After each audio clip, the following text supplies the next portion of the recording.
عالی جناب محمد جنید رضا صاحب، السلام علیکم ورحمۃ اللہ وبرکاتہ۔ ہم آپ کے شکر گزار ہیں کہ آپ نے ہمیں ہمارے چینل سے جڑنے کے لیے یوٹیوب پر سنی قادری رضوی نیٹ ورک کو سبسکرائب کریں۔ آپ سے پوچھا ہے کہ لوگ آج کل بہت فتنہ پھیلا رہے ہیں علامہ تطہیر احمد بریلوی صاحب کو لے کر کہ انہوں نے درمیانے امت میں خود کو بریلوی کہنے سے منع کیا ہے۔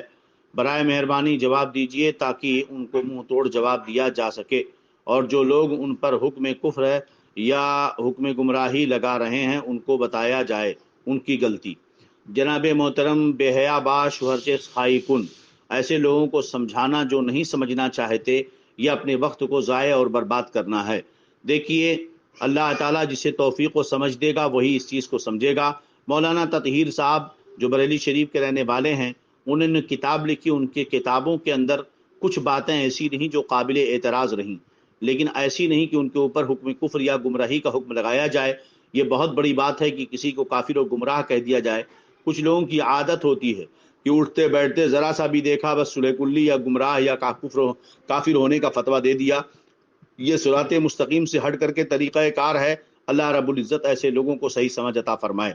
دیکھیے، خود کو اعلیٰ حضرت اور مسلک اعلیٰ حضرت کا ماننے والا اور جاننے والا کہنے والے کیا اعلیٰ حضرت کے اس فتوے کو بھول جاتے ہیں ایسے موقع پر جہاں پر سیدی اعلیٰ حضرت رضی اللہ عنہ یہ فرماتے ہیں کہ اگر کسی مومن کے قول کو صحیح معنی پر محمول کیا جائے گا، اگر اس کے قول میں جو ہے احتمالات 100 احتمالات ہوں اور 99 احتمالات کفر کی طرف لے جاتے ہوں، 100 پوائنٹس نکل سکیں، 100 مطلب و مفہوم نکل سکے، اور 99 پوائنٹس 99 مطلب اور مفہوم اس کا کفر کی طرف جاتا ہو، مگر ایک پوائنٹ ایسا ہے جس کی وجہ سے اس کا ایمان ثابت ہوتا ہے، تو ہم اسے مومن ہی کہیں گے۔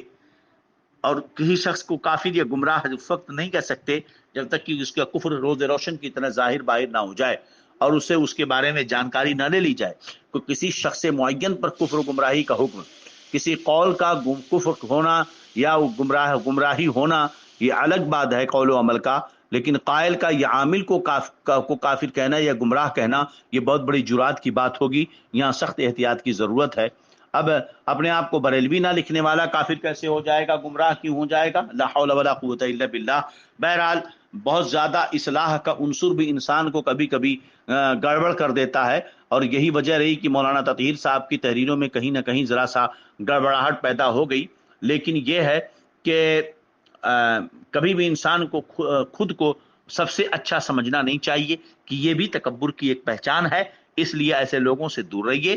مولانا تطہیر صاحب ہماری جماعت کے ایک عالم ہیں اور بڑے باصلاحیت عالم دین ہیں، قوم کا درد رکھتے ہیں، اور قوم کی بدعمالیاں اور ان کی غلط روش کی وجہ سے وہ ذرا جذبات میں آئے اور انہوں نے کتابیں لکھیں اور کچھ ایسی باتیں لکھ دیں جو قابل گرفت رہیں، مگر ایسی نہ تھی کہ ان پر کفر و گمراہی کا حکم دیا جائے۔ اور انہوں نے یہ بھی کہا کہ اگر کوئی ایسی تحریر ہے تو علماء فیصلہ کریں، ہم اسے جو ہے اس کو ختم کریں گے۔ تو جن جن عبارتوں پر اعتراضات تھے اس پر حضور سرکار تاج الشریعہ رضی اللہ عنہ نے ایک علماء کا بورڈ 20-25 لوگوں کا بنایا، سب نے ان کی کتابیں کھنگالی اور جہاں جہاں نشاندہی کرنی تھی ان سب کی نشاندہی فرما دی، مگر کوئی ایسا قول، کوئی ایسی تحریر نہ رہی جس پر کفر و گمراہی کا حکم لگ سکے۔